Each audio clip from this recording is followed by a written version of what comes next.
سب سے پہلے تمام دوستوں کو السلام علیکم۔ سابق بھارتی کرکٹر نے بھارتیوں BCCI اور ICC کی بینڈ بجا دی، ان کو ان کی اوقات دکھا دی اور پاکستانیوں کے دل جیتے۔ آج کی زیر نظر ویڈیو میں آپ بھائیوں کو اسی بارے میں بتائیں گے، مگر مزید تفصیلات کی طرف بڑھنے سے پہلے اس ویڈیو کو لائک کریں اور کمنٹ سیکشن میں آپ بھائی اس اپڈیٹ کے متعلق اپنی رائے کا اظہار ضرور کریں۔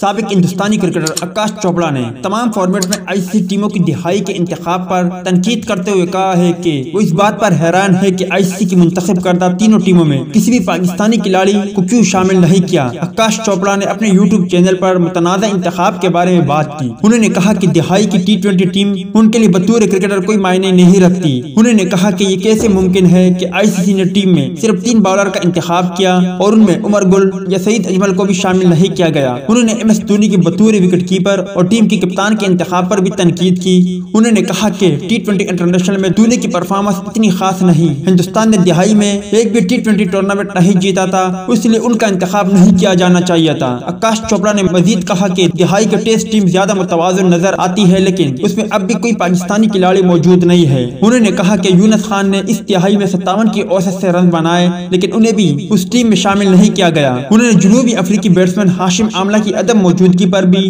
حیرانی کا اظہار کیا۔ آکاش چوپڑا نے دہائی کی ون ڈے ٹیم میں ہونے والے انتخاب پر بھی تنقید کی۔ انہوں نے محمد حفیظ کو دہائی بھر میں عمدہ پرفارمنس کی وجہ سے غور کیا جانا چاہیے تھا۔ آکاش چوپڑا نے یہ نتیجہ اخذ کیا ہے کہ دہائی کی ٹیموں میں انتخاب متعصبانہ لگتا ہے۔ ان کا ماننا تھا کہ تینوں ٹیموں میں سے ایک بھی پاکستانی نہ ہونے سے ایسا لگتا ہے کہ جیسے انتخاب میرٹ کے بجائے پسندیدگی اور ناپسندیدگی کی بنیادوں پر ہوا۔ امید ہے دوستوں کہ آج کی ویڈیو بھی آپ کو پسند آئی ہوگی۔ اگر آپ آکاش چوپڑا سے اتفاق رکھتے ہو تو اس حوالے سے کمنٹ سیکشن میں اپنی اوپینین شیئر ضرور کریں۔